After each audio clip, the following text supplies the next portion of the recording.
สบายดีมื้อนี้ก็คือวันที่10เนาะของเดือน3ทุกคนก็มื้อนี้บ่เสียงก็อยู่ที่บ้านเพียงดายเมืองสำไตแขวงหัวพันก็เป็นบรรยากาศหนึงที่บ่เสียงได้มาเที่ยวชมเมืองบรรยากาศอยู่ในบ้านเนาะบ้านเพียงดายแล้วก็ได้มากินด้องเนาะที่เขาเจ้าจัดด้องตามประเพณีบ้านแนวนี้แหละเนาะตามฮีตามคลองทุกคนก็ชาวบ้านเขาเจ้าก็ซอยเดียวเนาะเฮ็ดอยู่เฮ็ดกินแต่งมาครัวกินก็เชื่อความสามัคคีไทยบ้านนี่แหละเนาะ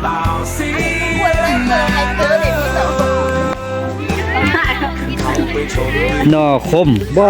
ต้มหน่ออยู่นี่วิวงามเลยเนาะทุกคนวิวงามทงนาหน่อคมนี่ฮักไป5เองบ่ได้ว่าซื้อป่ะซื้อเนาะซื้อ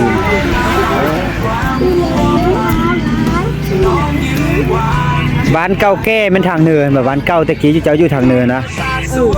อ๋อบ้านทางเนินเป็นบ้านเกืองแต่ตะกี้เนาะชาวบ้านอยู่นี้มันย้ายมั้ยล่ะบ่ย้ายไปนี่นี่ย้ายมาขึ้นมาอยู่ทางนี้เนาะอ๋อบ้านเกืองก็เคยยินอยู่ว่าบ้านเกืองสินะแต่ก็เดี๋ยวนี้เป็นสนามยามนี้เป็นสนามบ่เขาเฮ็ดนาเนาะเลี้ยงหมูเลี้ยงไก่เฮ็ดไร่เฮ็ดนา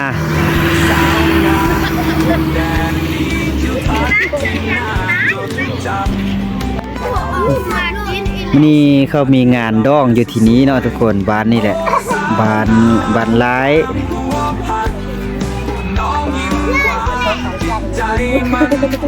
แขกมากินด้องมาสวยเวียกฟอร์มเนาะเขาเจ้าทางนี้นะ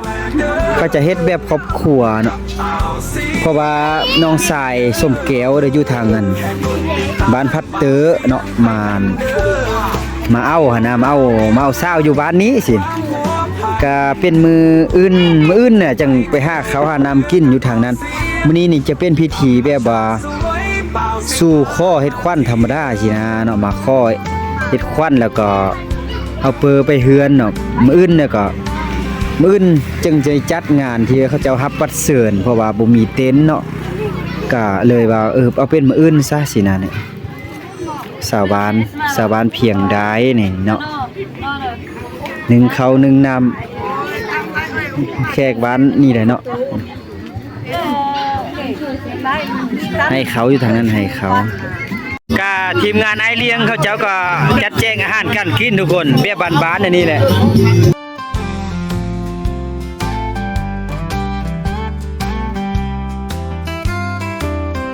เบาเสียงซ้ำตาพาเที่ยวลาวเหนือดินแดนสาวงามมีเสน่ห์น่ารักเหลือเกินข้ามเขาไปย้อนยามตามแม่น้ำแสงแดดอ่อนส่องลงบนป่าเขาอันงามโอ้สาวงามความหัวพันน้องยิ้มเกี่ยมฟอร์มแห่เคยเนาะเป็นพิธีทางศาสนาเขาเจ้าถือศาสนาไต่แดงเลยทุกคนชนเผ่าไต่แดง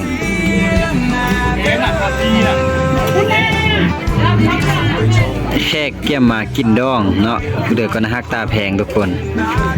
มีผู้เฒ่าผู้แก่ผู้หนุ่มผู้น้อยโอ้ย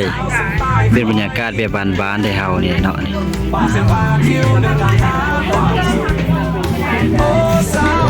เจ้าว่าวก็เกี่ยมแห่เคยเนาะเป็นพิธีทางศาสนาเกี่ยมเขาพิธีสู่ควันเนาะ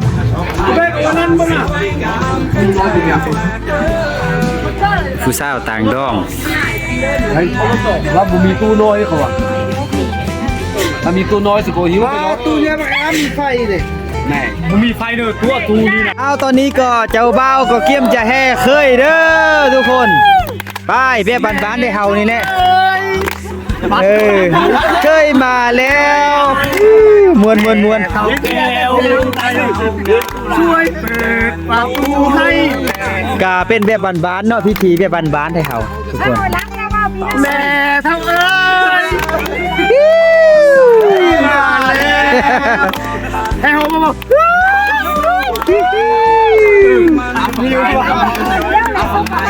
ซาวไตดอง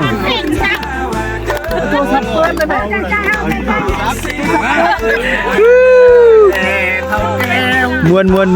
แบบบ้านๆเฮานี่แหละทุกคน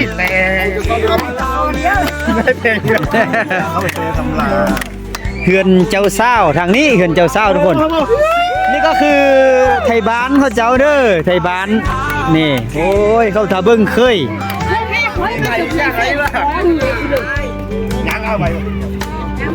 ก็เป็นแบบบ้านๆ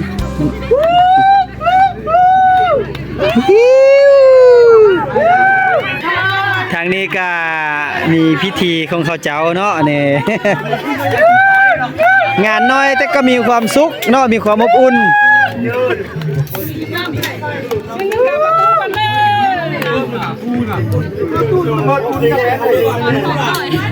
ดูหลับ ต้องได้เสียขาผ่านประตู เออ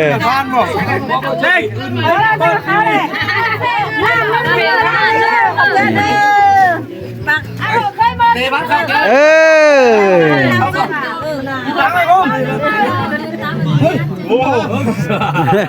ดูจังเลยกินไหนบ้างบ้าง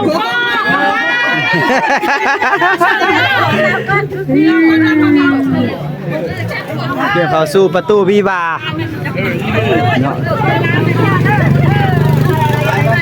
โฮโฮโฮโฮ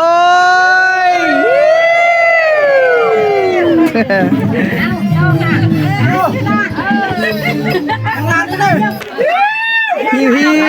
วเป็นล้านเพิ่นจังคือเขาเด้นี่เจ้าเศร้าเนาะโอ้ยเจ้าเศร้าทางเฮือนมืดเนาะมืดทางเฮือนจ้ะก็ขอหักวันเนี้ย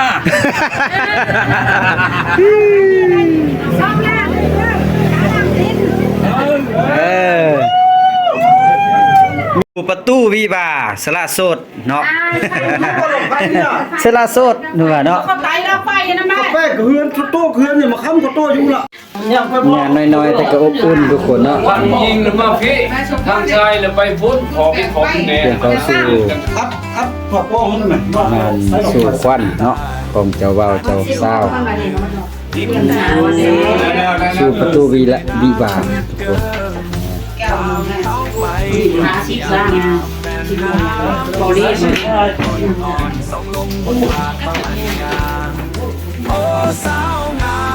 เราต้องเซลมือแรงควันเจ้าแพงเข้ามาเพียงคู่ควันเจ้าอยู่พัดผ่าแดนไกลก่อมามือนี้บันนี้พามาอยู่คนเอ่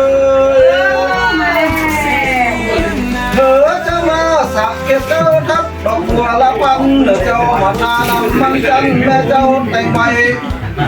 เธอเจ้ามาทับดอกไม้ของเก็บสวยรวยมวยบ่ยาวประสงเธอสองกลุ่มพี่น้องบ้านเธอก็หา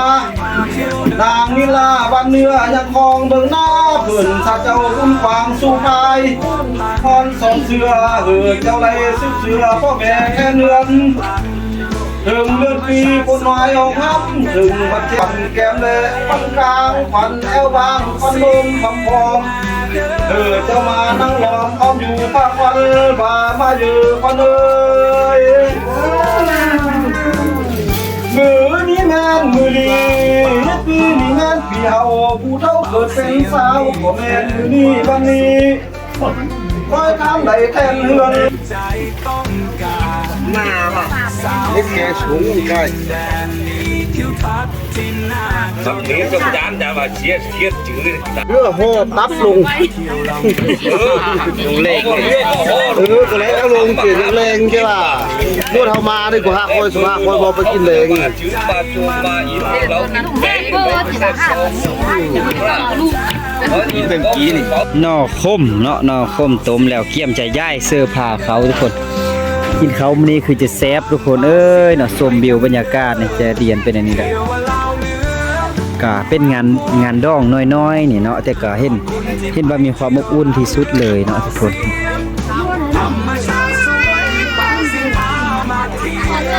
ก็มากินดองทุกคนก็เห็นเขาเจ้ากินเราให้เด้ มันมากินคุณลงกับทอดขุน เพิ่นว่าจะได้ทอดได้มาเบิ่งนำข้าวเจ้านี่ สาวไตแดงกินเหล้าให้ เห็นบ่เป็นสาวไตแดงบ่โอ้มีแต่ผู้งามเนาะกี่เขาเจ้ากินนั่นกินเหล้าให้แล้วจังสิถามเขาเจ้าเบิ่งโอ้ย กินเลยบ่ต้องอายเด้อ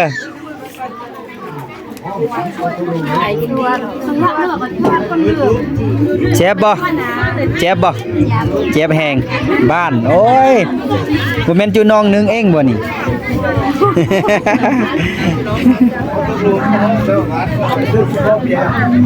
โอ้แซ่บคักเลยเนาะ ว่าเราตาว่าตะกี้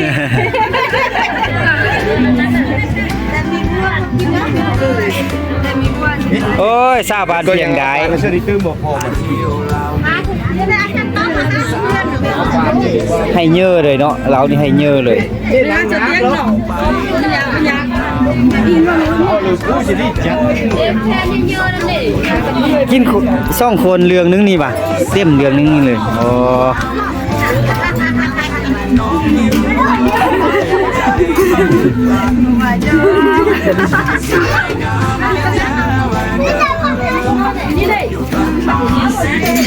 คนนึงซ่องเรืองวะคนละเรืองวะอ๋อเซฟบ่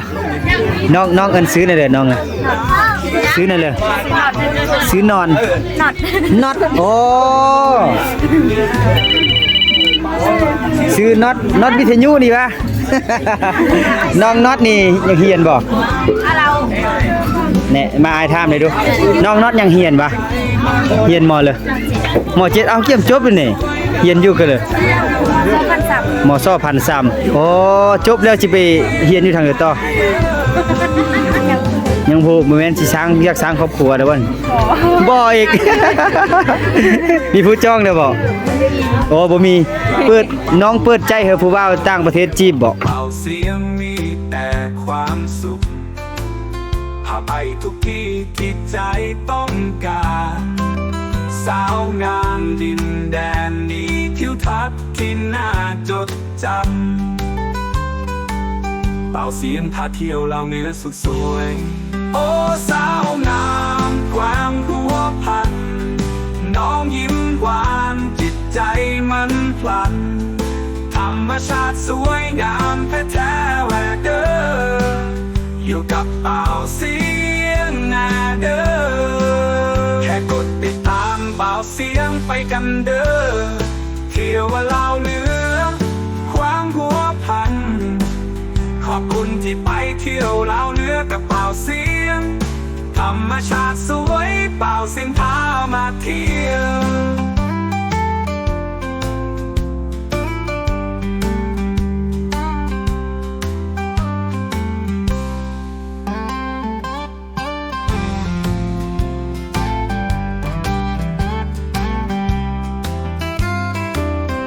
เป่าเสียงซ้ำตาพาเที่ยวลาวเหนือดินแดนสาวงามมีเสน่ห์น่ารักเหลือเกินข้ามเขาไปย้อนยามตามแม่น้ำแสงแดดอ่อนๆส่องลงบนป่าเขาอันงามโอ้สาวงามความพัวพันน้องยิ้มหวานจิตใจมันพลันธรรมชาติสวยงามแท้ๆแหวกเด้ออยู่กับเป่าเสียงนาเด้อขึ้นเขาไปชมวิวทิวทัศน์ลมเย็นๆพัดผ่านทุ่งนาเขียวขจีป่าไม้ล้อมรอบไปทุกทิศสาวสันใต้คอยยิ้มแย้มป่าเส้นพาเที่ยวเดินทางหาความสุขโอ้สาวงามความพัวพันน้องยิ้มหวานจิตใจมันพลันธรรมชาติสวยงามแท้ๆแหวกเด้ออยู่กับเป่าเสียงนาเด้อ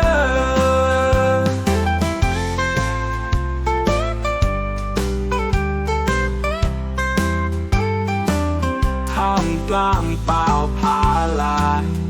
เป่าเสียงมีแต่ความสุขพาไปทุกที่ที่ใจต้องการ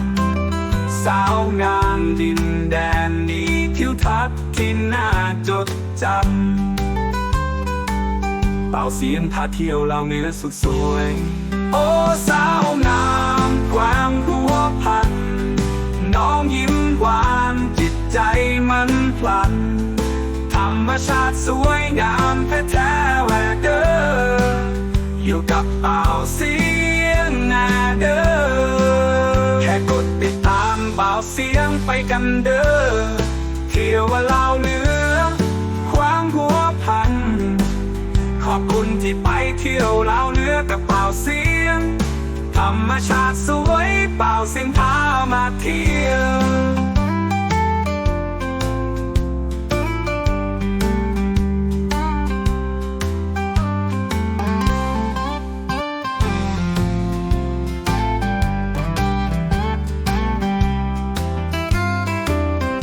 บ่าวเสียงซ้ำตา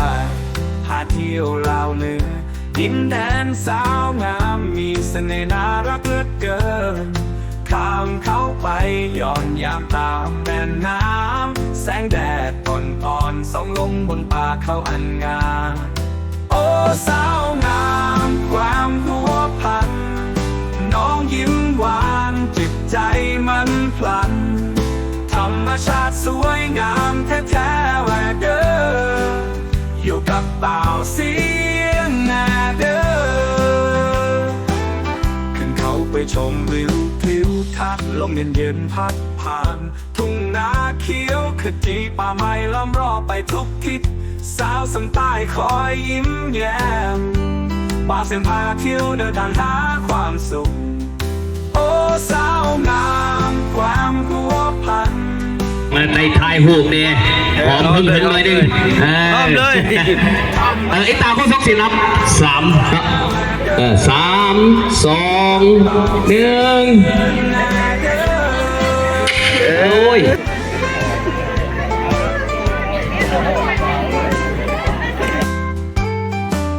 ท่ามกลางเป่าพาลานเป่าเสียงมีแต่ความสุขพาไปทุกที่ที่ใจต้องการสาวงามดินแดนนี้ทิวทัศน์ที่น่าจดจำเป่าเสียงพาเที่ยวเราเนื้อสุดสวยโอ้สาวงามความหัวพันน้องยิ้มหวานจิตใจมันพลันธรรมชาติสวยงามแท้ๆแหวก